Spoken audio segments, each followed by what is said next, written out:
Welcome to our educational session this afternoon. I have Ernest beside me. Hello. And we are super, super excited to get started. I met Ernest actually almost 2 months ago now. Yep. Holy Dinah, it's been quite a while. We actually both spoke at a 10 Talks event here in Edmonton. And his story and his message was so compelling about mindset that, well, I just had to invite him here to Caregivers Alberta. So I just wanted to kind of start and have a conversation with you with regards to your own caregiving journey. Yep. And how initially as a young caregiver, you didn't even identify as being it until we actually had a conversation. That's true. I really didn't identify, but through our conversation, I was able to recollect some experiences I had with my mother. And, my mother was suffering from alcoholism. And at that time, I was living with her and I was taking care of her financially and, emotionally. She was really, dependent on me, for her with regards to that need. And I remember having a lot of difficulty, at that time and confiding with a manager that I was working for. And, he was somebody that was very supportive and I felt comfortable talking to. And I remember, having moments of being really vulnerable and, actually a couple of times breaking down and he told me, you know what, Ernest, it's not your responsibility to take care of your mom. Mm-hmm. Right? Like that's her responsibility. And through our conversation, that just kind of came up into my awareness. Right. So how young were you at that time? At that time, I was 23. Right. Yeah. But that's when you kind of initially identified.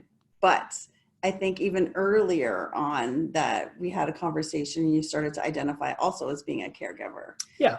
Yeah. Yep. And so, so what's really cool, and I'm so glad to have you share, is some of your life experience and life stories before we kind of touch on to really why you're here and talking about mindset. Yep. And some really cool ways to have that growth mindset. And some of the conversations that we had is regards to trauma. Yeah. Because a lot of times, a lot of people don't realize that when we start talking about addictions and that sort of thing, and we're going to kind of touch base on that today, is a traumatic event or events, and it becomes a coping strategy. Is that fair to say? That's correct.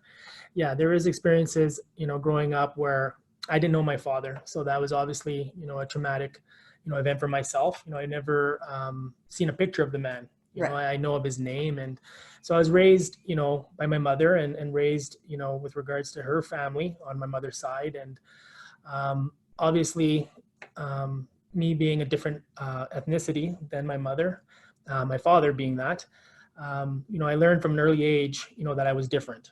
Right. And, from that point moving forward, that was another very traumatic event when that was brought to my attention where I just didn't feel like that I was, a part of any longer and kind of instilled a belief in myself that I wasn't worthy of maybe having what other people were having.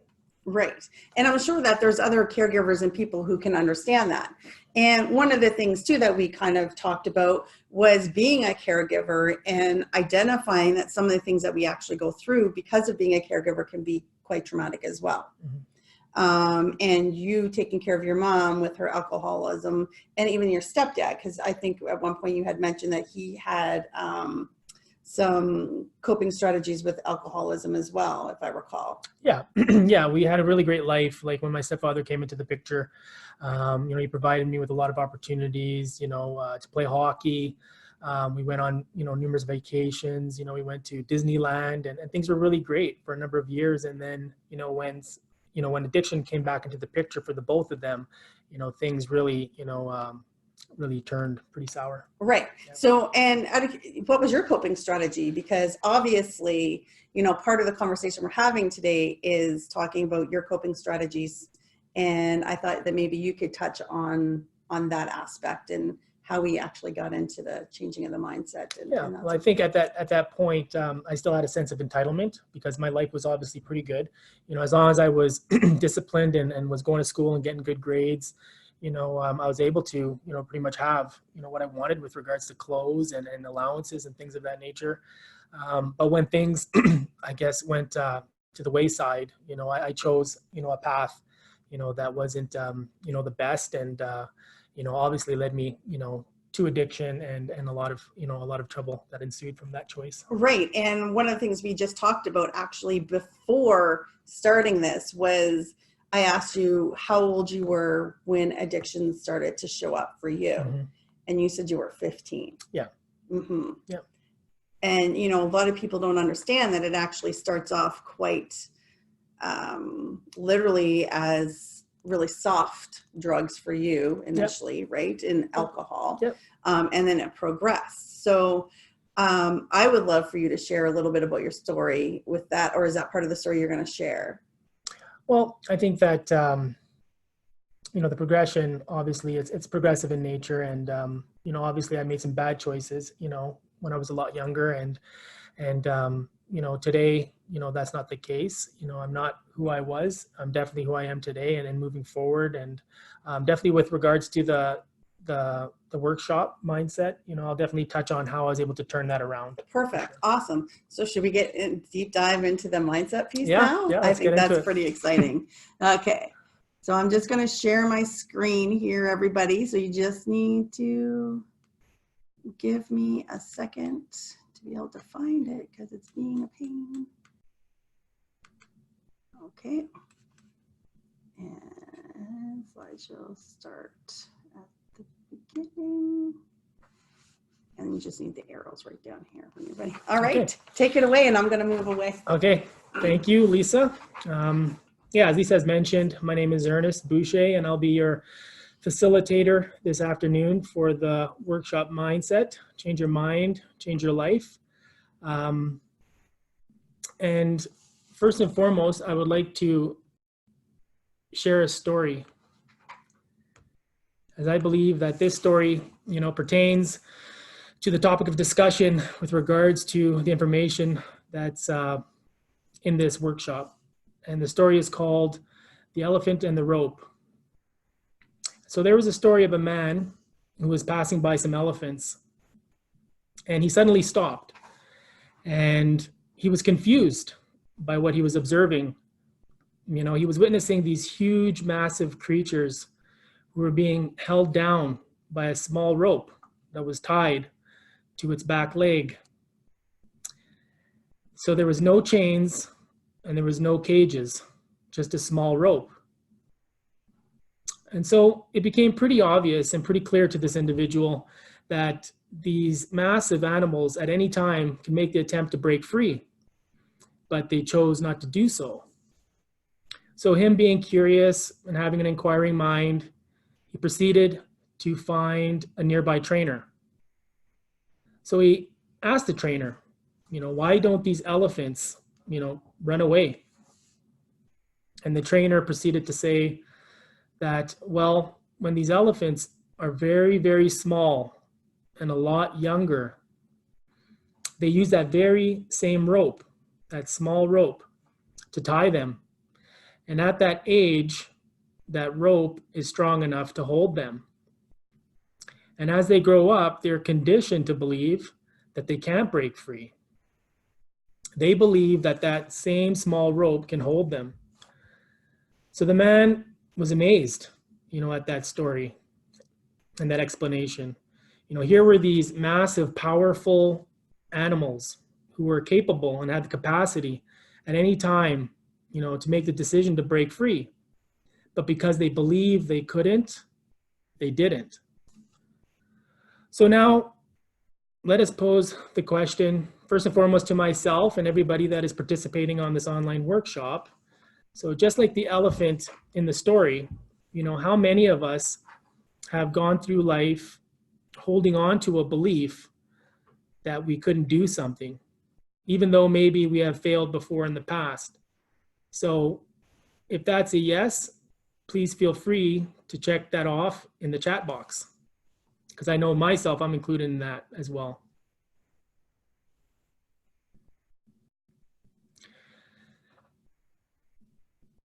So the information that's contained in this workshop as we proceed, I believe, is an insight into a crucial skill. And I offer no quick fixes, throughout the duration of this workshop. I believe that, through continuous learning and application, through practice, hard work, dedication, and determination, we could learn this skill. And I really believe that the explanations that we give to ourselves when we're facing, certain situations and circumstances is really the key to persistence. And unlike dieting, once we start to create a habit of doing this, it's a lot easier to maintain once we generate some momentum behind it. And, the end result will be that our lives will run a lot more smoothly. And for the most part, I believe we will be much more happier.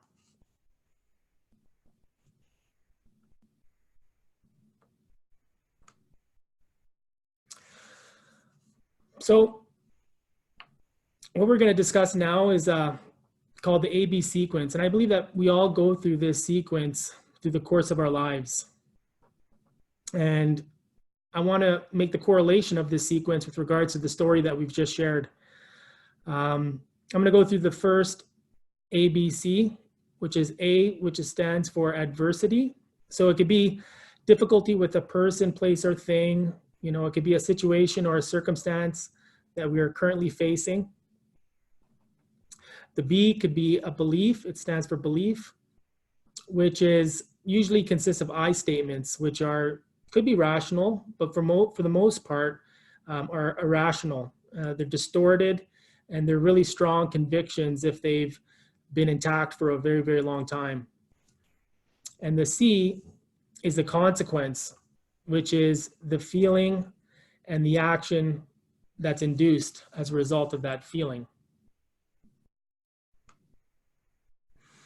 So now when we connect the dots of this ABC sequence with regards to the story that we've shared, we can see that the adversity was the struggle to break free from the rope.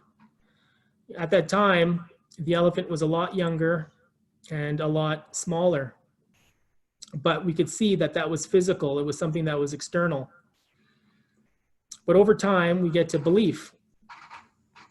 And as the elephant continued to try and could not break free, it started to internalize what was going on and started to make some pretty strong I statements like, I cannot break free.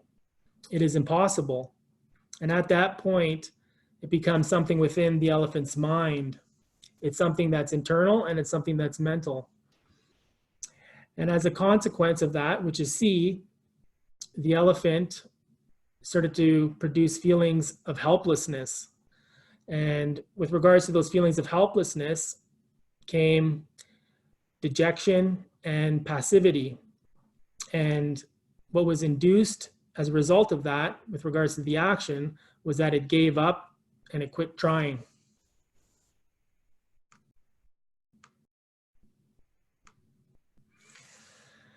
So now let us take some time for reflection. And let us reflect back on our own lives. When we were children, when we were too young and too small and didn't know any better. So many of our parents, at that time when we were young and small could have taught us, conditions of worth, a standard of behavior in order to receive love and avoid criticism. But just like the elephant in the story, over the course of time, through that behavior, that becomes internalized. And once we internalize that, it becomes a life script, an unconscious set of instructions for living life that could be completely arbitrary, could be very irrational, they could be downright false, and they could be very, very, very limiting. But just like the elephant in the story, we were too young and we were too small, and we couldn't argue with regards to what we were observing, to what we were witnessing, to the things that we were being told, and maybe some of the things that were being done to us. We couldn't argue. But the rest of the sequence is the D and E, and that's where the hope comes in. Because once we know better, we can do better. So the D stands for disputation. And there's 4 components of disputation. The first component is evidence. The second is implications. The third is alternatives. And the fourth is usefulness. And so I'm going to use myself as an example of disputation with regards to what I'm doing currently on this online workshop. This is something that I've never done before, and it's an opportunity to push myself and stretch myself in terms of my comfort zone.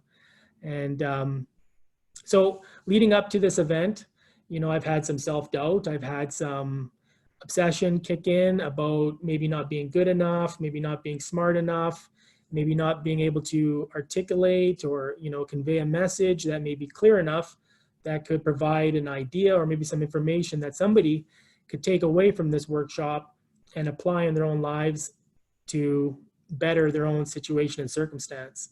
So with regards to the evidence, you know, if I don't have anybody telling me these things, that I don't have what it takes, that I'm not good enough, that I'm not smart enough, then that is something that's internal. So that's something that I need to dispute within myself. If there's no evidence that supports that belief, then I have to go with what's happening in reality. And so that's what I have to stick to, even though the tendency is for me to maybe buy into those negative beliefs and those negative narratives. I have to stick with the evidence of what's true with regards to my reality. So the next is implications. So my goal here is to inspire at least one person to maybe make some positive changes in their life with regards to this information and move forward with that. So if I'm not able to make that happen today, you know, maybe there's other implications, maybe there's other causes, you know, maybe I didn't gather enough information, maybe I didn't practice, maybe I didn't put in enough effort when I was preparing my workshop. Maybe I'm not quite present. Maybe there's somebody that I know that is going through a very difficult time, and somebody that I care about a lot, and I'm not able to really focus at this current moment. And so those are other causes, and maybe those are the other implications that could be the reason behind me not getting the result that I'm after, rather than telling myself that I'm not smart enough, I'm not good enough, and I don't have what it takes. So alternatives. I know that when I've come up to this situation with regards to doing this online workshop, you know, rather than relying on my own thinking, I have to ask for help, right? I have to get other people's perspective. And when I can get other people's perspective, then I could see things maybe a little bit more clearly than relying on the negative thoughts or that narrative or that inner dialogue that is usually erroneous in my own case, to maybe see things a little bit more clearly and therefore be able to get a positive result. And during this workshop, if I'm telling myself that I'm not doing too well, maybe I'm not conveying a message that people are able to absorb and make use of, you know, if I'm telling myself things like that, of that nature, you know, is that useful right now? You know, because really what I'm after is to stay present, to remain focused. And if I can do so, then I can be a lot more effective. So if I'm having all of these different thoughts running through my mind about that, I need to ask myself, is that useful? Maybe I can evaluate that at a later date or a later time. But right now, I have to stay present. I have to stay focused, because, you know, that's what's going to allow me to have the result that I'm after.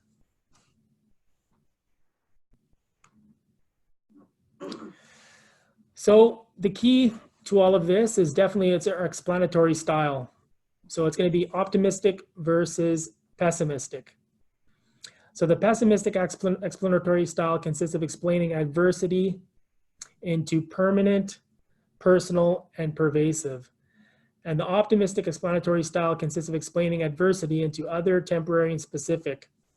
So with the pessimistic explanatory style with regards to the disputation and the example that I just gave of myself, if I'm saying things that are very personal, such as, strong I statements as I can't do this, I don't have what it takes, I'm not smart enough, I'm not good enough, that's going to lead to, feelings of dejection and demoralization, and probably not allow me to continue on, in a positive manner.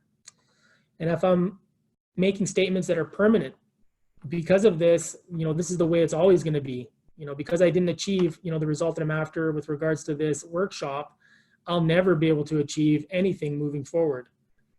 And pervasive is it leaking and contaminating other areas of my life, all areas of my life, as a matter of fact. So pervasive is, so this situation here with this workshop, because of me not maybe getting the result that I'm after, means that everything in my life is now ruined. So it's the example of, I say to people and I say to myself, just because I have a bad day doesn't mean it's going to turn out to be a bad life, right? So, and that's more of an optimistic explanatory style. So when we come into that style of explaining situations and circumstances to ourselves, when we go to other, so there could be other causes, right? There could be other reasons that maybe I didn't achieve the result that I'm after today, rather than telling myself that I'm not good enough, I don't have what it takes, and I'm not smart enough. And temporary meaning that this is temporary. So just like the, the statement that I made, a couple seconds ago, it's a bad day, does not equate to a bad life. This is temporary. If I don't achieve the result that I'm after, with regards to this workshop, doesn't mean that tomorrow I won't have some positive results with regards to other opportunities moving forward. And specific meaning that it's just this workshop, right? But there could be a lot of other things going on in my life that are really great, right? And if I can contain that, with regards to this being just a specific point in time, then I'm going to be able to bounce back a lot more effectively and continue to move forward, despite my setback. So once we effectively dispute, that negative thinking, we can get to E. And once we get to E, we can start to energize. Was that the end of it? Of the slideshow? I believe so. Yeah, okay. Yeah, so once we get to E, we could energize. So once we effectively dispute the negative narrative and those negative beliefs that are irrational, we could start to generate energy and we can have the opportunity to become victorious and overcome our challenges and our setbacks, that adversity that we're facing with regards to our situation and circumstances. Rather than allowing our energy to dissipate, because when we allow our energy to dissipate with regards to pessimistic explanation of what's going on for ourselves, we're going to probably have a defeatist mentality, and we're probably going to be overcome and cornered, by our feelings, and have destructive actions that ensue from those type of thoughts and beliefs and feelings. So the key is to continually work with that inner process. And I believe that when we work with that inner process, we have the ability to optimize and bounce back, from setbacks and adversity, challenges with people, places, and things, to move forward in a positive, healthy way. Because I know for myself that it's not life that hurts me, but it's my reaction to life. And if my reaction to life is always going to be a default setting, then it's probably not going to end up very well. But if I can live with some awareness and I can live with some conscious choice making, then I could live deliberately. I could live by design rather than default, and I can create a life worth living where I can make some healthy decisions and have some rewarding consequences rather than not.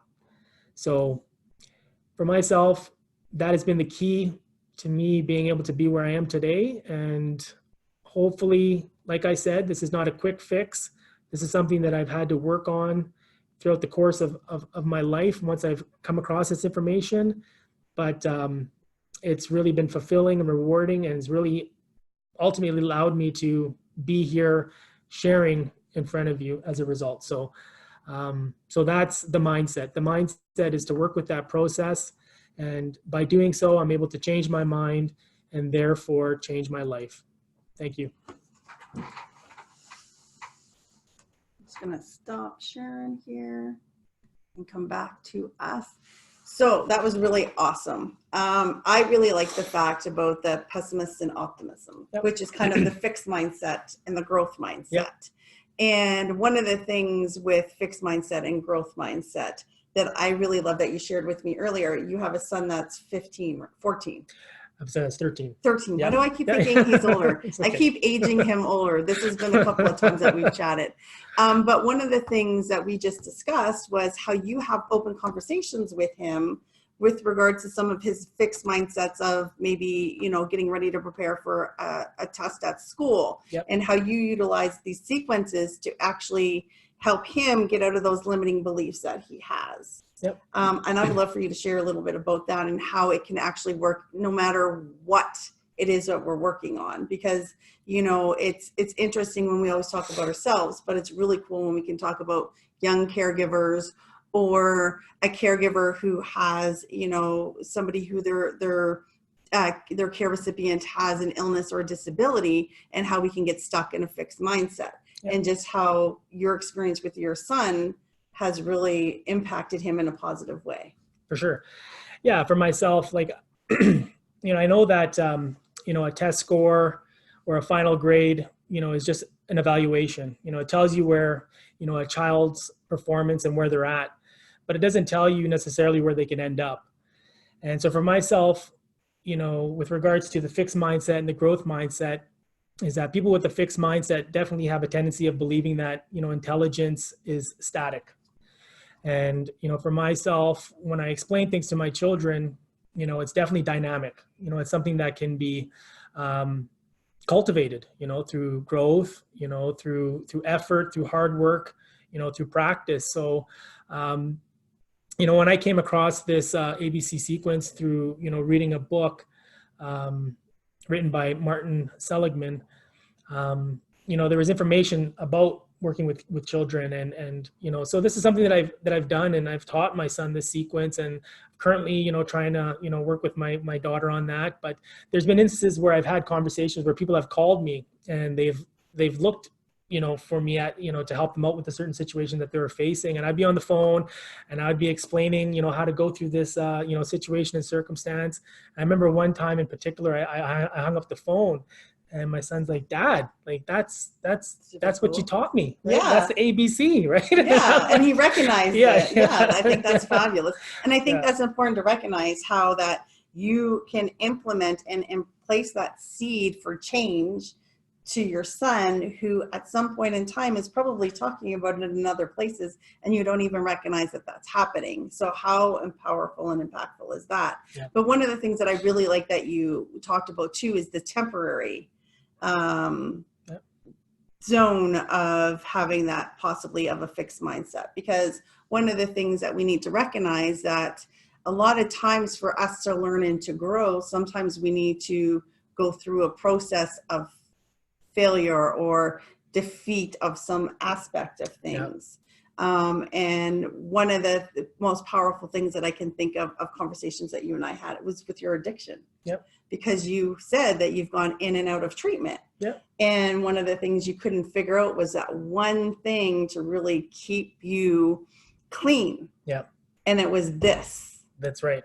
It was a sequence that made all the difference for you. And I think I really truly believe that you know, the path, you know, to success is paved with failure. And I love a quote by Michael Jordan, and he says that, you know, I failed over and over and over again in my life, and that's why I succeed.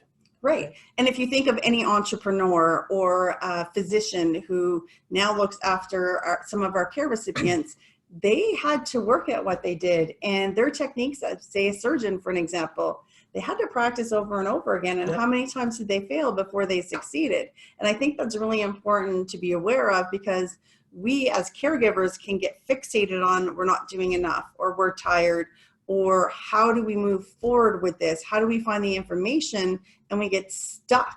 Yep. And not actually realize that there's opportunities to talk to somebody like you, because I know that you're really open for these conversations. Yep. And if you can, you know, again, he said, if he can empower and impact one person, then you've really done what your focus here is today. Yep, that's true. Right. And I know for us as at Caregivers Alberta, we have a huge resource library of support systems, and there's an opportunity for caregivers like, you know, the people who are watching to be able to really utilize us for that support system. And we have the opportunity to get you in contact with those people, or vice versa. Because he is not on social media, folks. He's one of the few people who are not on social media. And so, but he does have an email address that he might be willing to share. Yeah, that's right.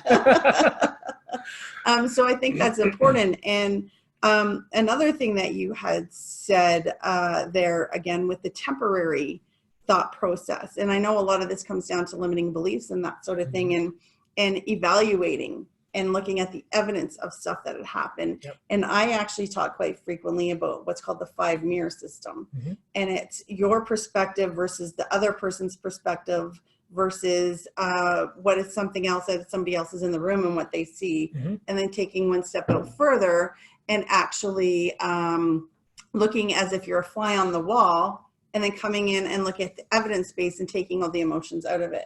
Because that way there we can really start to identify what it is that's actually happening on factual information. And kind of the process that you're talking about is pretty much doing that exact same thing, right? Yep.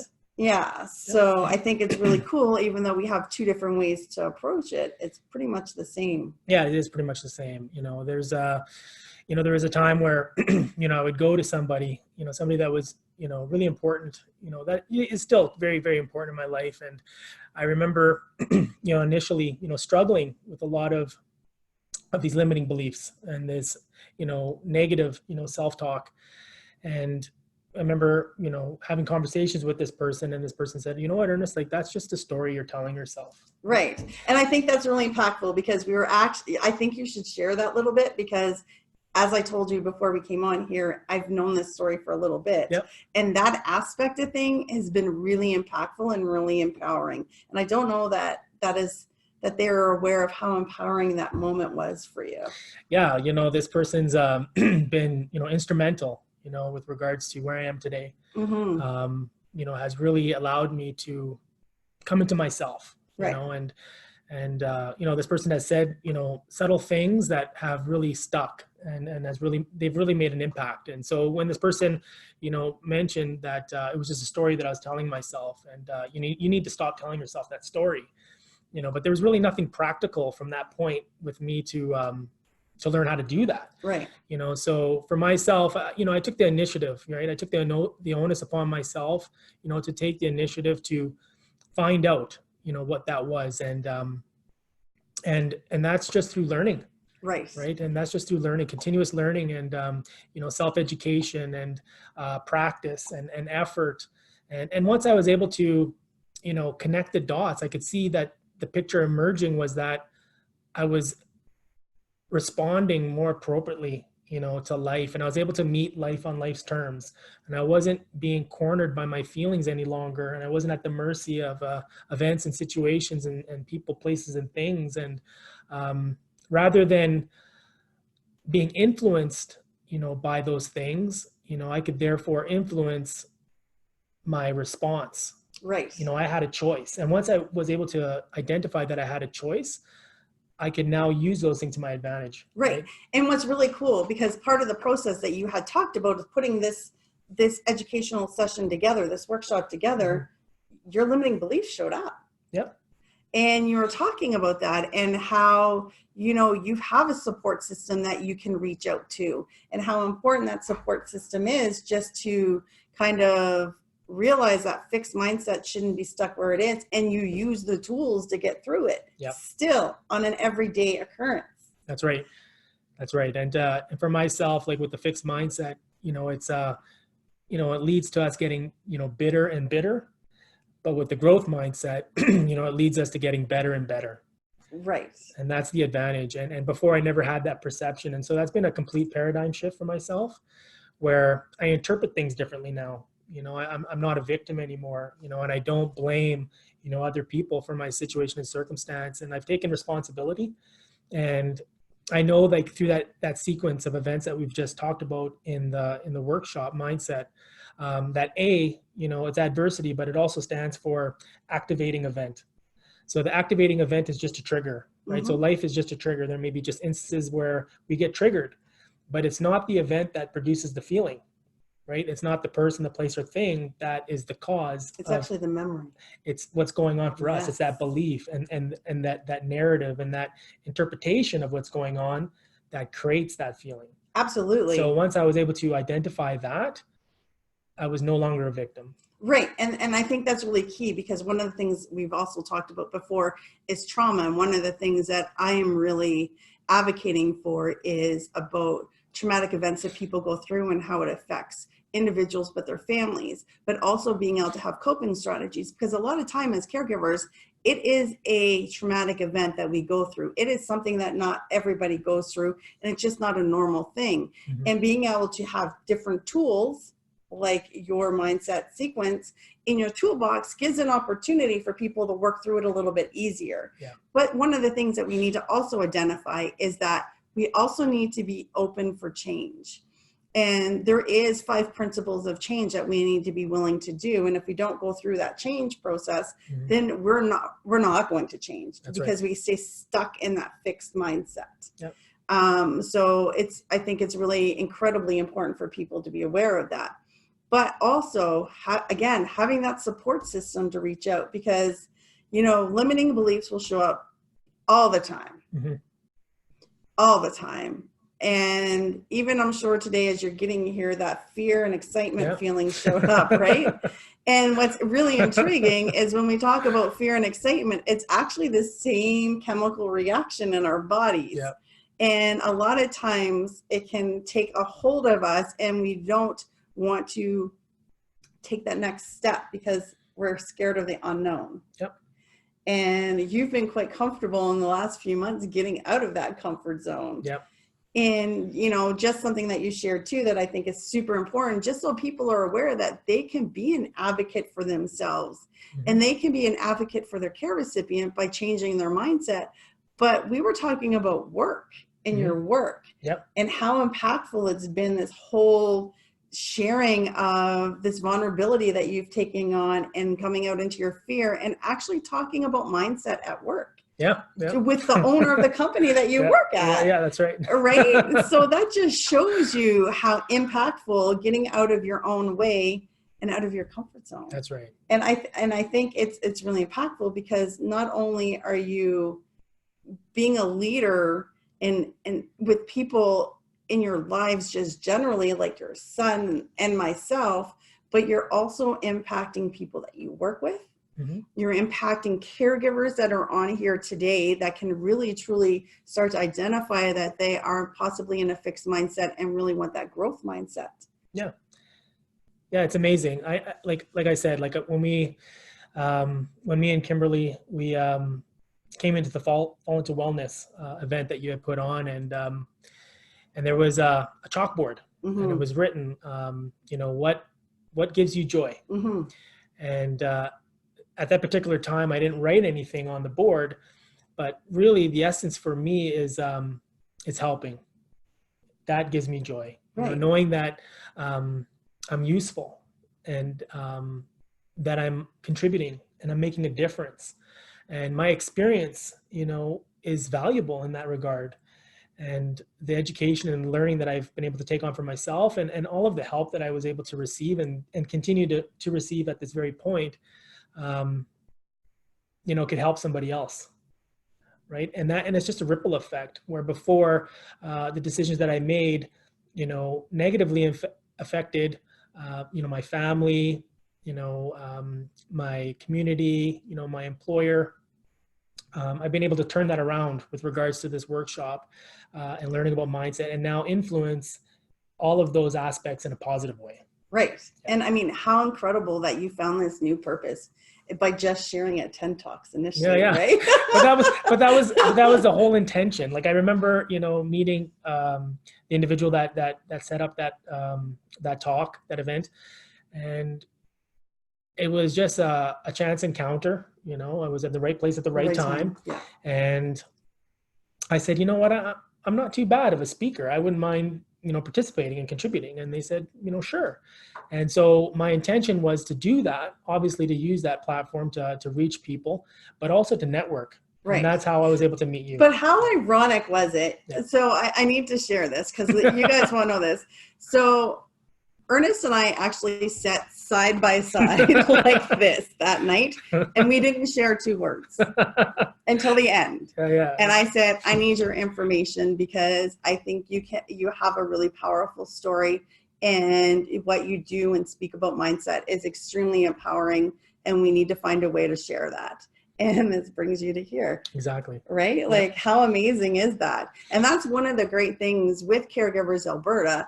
We want to share caregiver stories. So if you have an amazing story, which everybody does, it's your story. Mm-hmm. And we want to know what your story is because it's really important because somebody else is going through the exact same thing that you are. Would you not agree? I agree.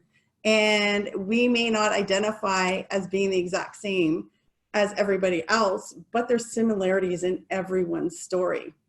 So I encourage you to reach out to us and share that wonderful story of caregiving that you have.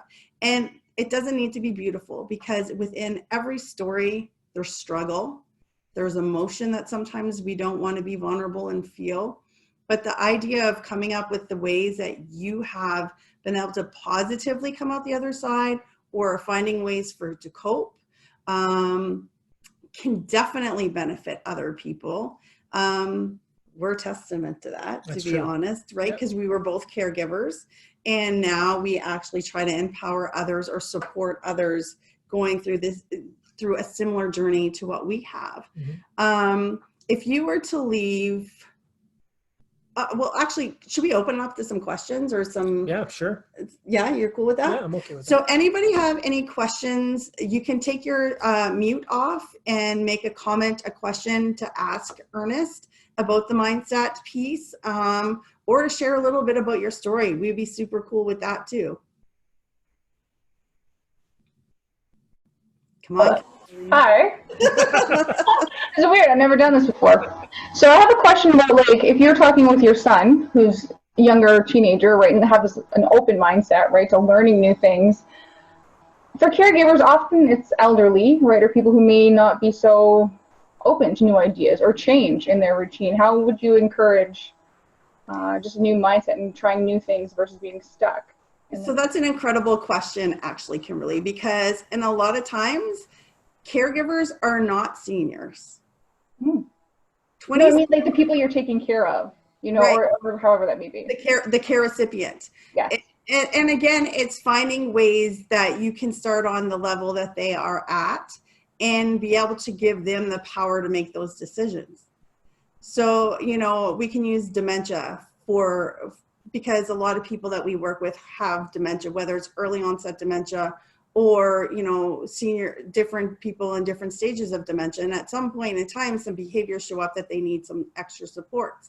Well, we actually have resources that we can help to help people have conversations with their care recipient, or have somebody come in and be a part of the planning process of how we want it to look like. So maybe they need to think about moving to a supported living facility, but they're adamant that they want to stay in their home. We actually have an opportunity to have discussions with somebody within our resource library, and they can take that decision away from, or the information away from that caregiver, and put the onus on them and talk about safety concerns, and then give the care recipient the power to make that decision. I mean, how impactful is that? And it doesn't mean if you could be 95 or 45 and have Alzheimer's. So, or it's somebody empowering somebody who's gone through addictions, mm-hmm. and being able to identify that, addictions is not, not something that just happens. It's an illness. You know, it's just been recognized as an illness. And a lot of times it's a coping strategy for some sort of trauma that they've gone through. So empowering them to make those powerful decisions to go into treatment, because ultimately, as you can attest to, that needs to be something that they do on their own. As much as we support them and we want to help them out, the ultimate decision is if you want to get clean. Yeah, the onus is upon oneself. It's upon oneself, right? So it's just finding ways to find out where that care recipient is, and then be able to give the caregiver tools to maybe be able to work around that. And that's what we get to do here at Caregivers Alberta. We have a significant resource library for resources and support. There's the one-on-one support. We have a caregiver support community, which is in January is going to be meeting 4 times a month. So there's lots of supports for people to come out as caregivers to have these conversations to see how they can identify with other people.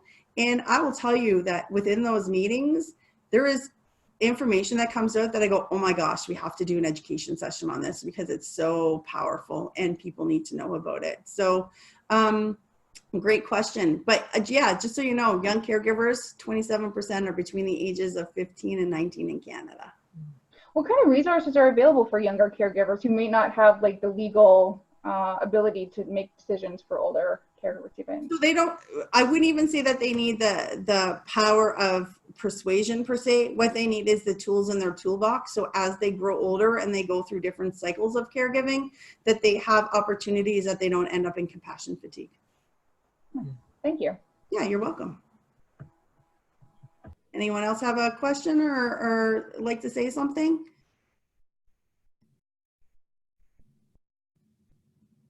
No? Okay. So I want to thank you so much, Ernest, for coming out. Like, you, again, have so much empowering information and such an impact. And I don't think that you realize yet what the impact is. And I've told you before, wait for it, right? Yeah. Have I not said that to you? You There is good things coming down the pipeline for you. Okay. So I'm so glad just to be a part of that journey. I feel very fortunate, to have, met you. And I believe that it was supposed to happen, like the intention that I set out when I got the opportunity to speak at 10 Talks. And to be here, doing this workshop right now is something that I didn't fathom being a possibility, when I started this journey. And, so I'm very, very, very grateful. Wonderful. At this current moment. Well, again, I'm so blessed to have you part of this journey with us.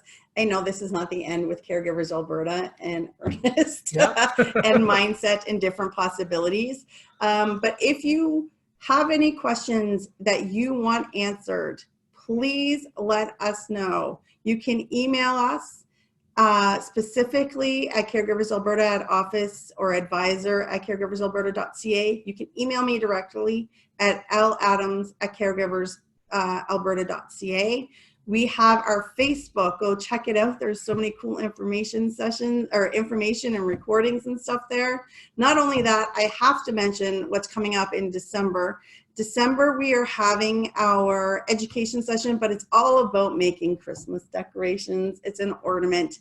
It is $15. We supply everything for that. It's kind of something fun and different, right? Yeah. Especially for the holiday season. And it's kind of a little bit of wellness for yourself. So I really hope that you get to join us. And then we have something really cool coming down the pipe in January, which I was mentioning earlier. And we have a wonderful Daphne with Daphne's Healing Hands, who is at the Fall into Wellness. She's coming to do like a meditation circle in January, and it's 2 for 1. It's going to be 2 for 1. So 2 of you can come for one price. I said it's a great date night, Ernest. Yeah, that's right. And it's $44.44, and it's 2 hours of meditation and healing and all this cool stuff that she's going to do. I really hope to see you guys there. You can find that information out on our Facebook page, on our website, on our events calendar. Again, we're here for you at Caregivers Alberta to support you in your caregiving journey, however that might look. We are also here to hear your stories and share your stories, because you can empower and impact and change somebody's life, just like Ernest has by going through his own personal story and his journey. And I'm going to leave the last words to you. What do you have to say? Well, I'd like to say that that it's possible, right? Change is possible, and everybody has the capacity to change. You know, I know that in my own case, you know, there was times, like I said, I was cornered by my feelings, and I didn't see a way out, and I would fall into a state of paralysis, and I would be paralyzed and completely immobilized, you know, by my fear of the impending doom and the catastrophic thinking that was going on for myself. And today, you know, as a result of you know, learning this information, first and foremost, and most important, practicing it, you know, diligently applying it, even when it was easy, so that when things get difficult, you know, I'm prepared. So I really just encourage everybody, you know, to just start practicing, you know, just with the little things, because I know for myself, the little things definitely turn out to be the big things. Absolutely. So take action is what you're Take trying action, to say. yeah. Take action, caregivers. Well, thank you again so much. I appreciate your time. I look forward to seeing you again. And Yeah. thank you, caregivers, for being here and being a part of this journey with us. And again, we want to know your feedback, what you liked about this, how we can maybe have Ernest come back and talk a little bit more. And we want to know your story. Have a great day. Awesome.